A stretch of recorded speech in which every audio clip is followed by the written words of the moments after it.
Prezados irmãos do sacerdócio, Padre Raimundo, pároco da nossa Igreja Catedral, da Paróquia Nossa Senhora da Imaculada Conceição, Padre Leandro, vigário paroquial, prezados irmãos e irmãs, aqui também presentes, representando os líderes da Pastoral da Criança, da nossa Diocese de Limoeiro do Norte, mas também unidos a tantas outras pessoas que se dedicam a este importante serviço que se faz por amor a Deus e por amor àqueles que Deus ama, e ama de um modo muito privilegiado, que são as crianças.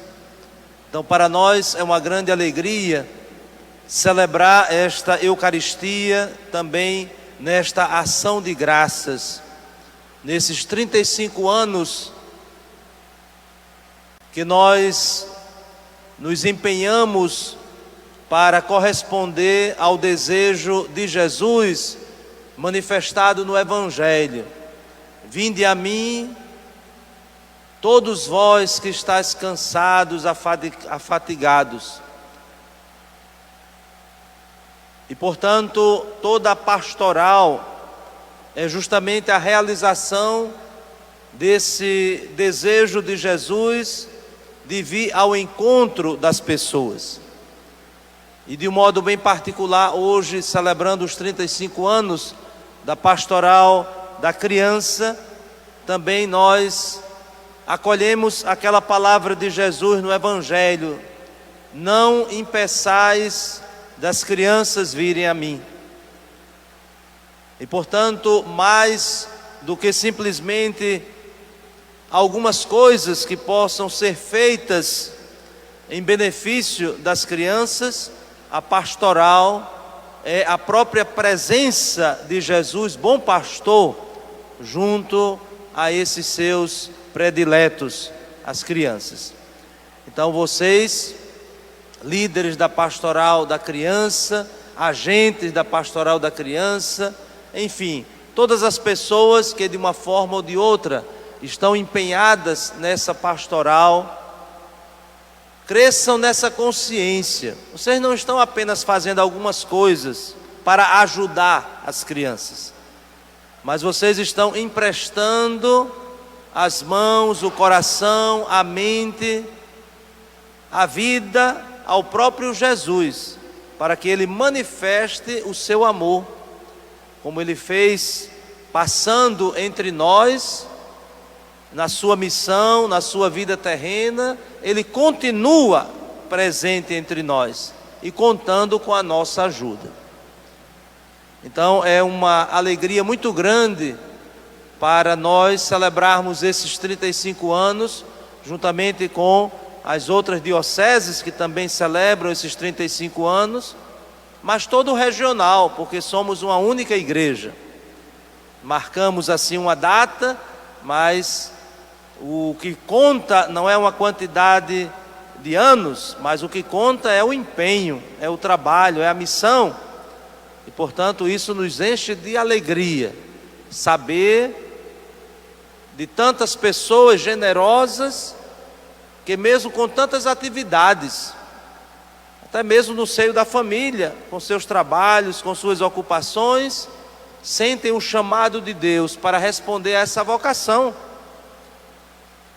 Não é impossível nós colaborarmos numa pastoral se nós não tivermos essa convicção de que foi Deus que nos chamou. Não foi apenas um outro agente de pastoral, ou padre, ou bispo. Nós somos instrumentos do chamado de Deus, mas nós devemos ter essa convicção: quem nos chama para colaborar nessa sua ação, que é a ação do próprio Jesus, que é o bom pastor, é Ele mesmo.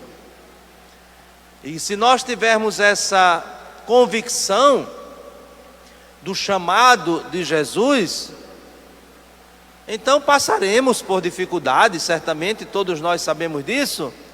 Passaremos por momentos até de crise. Passaremos por momentos de questionamentos, mas será que vale a pena? Sobretudo quando encontramos obstáculos, dificuldades, incompreensão. Mas aí, diante disso, nós precisamos renovar sempre essa consciência. A obra não é nossa, a obra é de Deus, e Deus conta com a nossa colaboração. Mas é preciso que nós tenhamos, de fato, esta convicção do chamado. E é muito significativo que nós também celebremos este aniversário da Pastoral da Criança nas nossas dioceses, dentro do mês vocacional. Porque, como dizíamos, se nós não compreendermos, se não tivermos a convicção de uma vocação, vamos pensar que é só uma atividade que a gente está desempenhando, mas não, é uma vocação.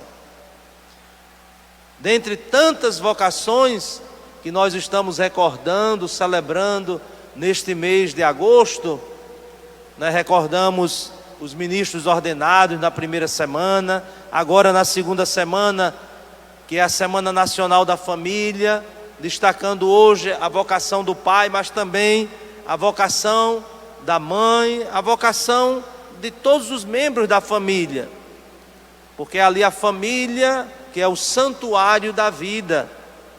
E de novo voltamos para a importante tarefa, a importante missão que a Pastoral da Criança desempenha junto às famílias. Não é tão bonito saber que essa pastoral não alcança apenas uma criança, mas a pastoral alcança a sua família, o seu ambiente. E, sem dúvida, não é um benefício apenas individual para aquelas crianças assistidas, mas também para todas as pessoas que vão despertando para esse compromisso com a vida, o dom de Deus, a vida que não nos pertence, mas nos é confiada e precisamos cuidar dela e cuidar com amor, com responsabilidade, e não pensar que a vida é somente uma quantidade de anos que nós passamos aqui, mas a vida é uma peregrinação para a vida em plenitude. Então, se a gente cuida da vida, né, desde a sua concepção, desde o ventre materno até o seu momento final, é porque nós cremos que a vida tem um destino, e um destino eterno. E por isso que nós nos empenhamos. Se pensássemos que a vida seria só aqui, uma quantidade de anos que vamos passar, não teria muita motivação. É quase como, mas a gente vai lutar tanto, se empenhar tanto, depois tudo termina. Mas essa não é a nossa fé. A nossa fé é que a vida é um precioso dom de Deus, destinado à vida com Ele. E isso alcança a plenitude na eternidade. Por isso que nós precisamos, não é uma tarefa do ser humano, e de modo particular do cristão, que tem uma missão específica no mundo, fazer essa descoberta de que a vida se orienta para a sua plenitude. Para quê? Para que possamos de fato cuidar dela, não tratá-la de qualquer forma, como hoje, infelizmente, se está fazendo. Então é preciso que nós também tenhamos essa experiência da descoberta desse Deus que vem ao nosso encontro e que até nos surpreende com a sua presença. Nós ouvimos na primeira leitura a experiência do profeta Elias na montanha. Elias estava cansado de lutar, cansado, até poderíamos assim dizer, da sua missão diante de obstáculos, de dificuldade, de incompreensão, estava sendo perseguido, fugiu. Até certo ponto ele tinha tomado uma decisão, abandonar tudo. E portanto ele está se afastando.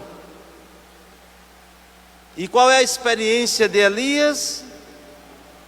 Quando ele está ali, naquele lugar, diríamos no esconderijo, ele descobre que Deus está com ele.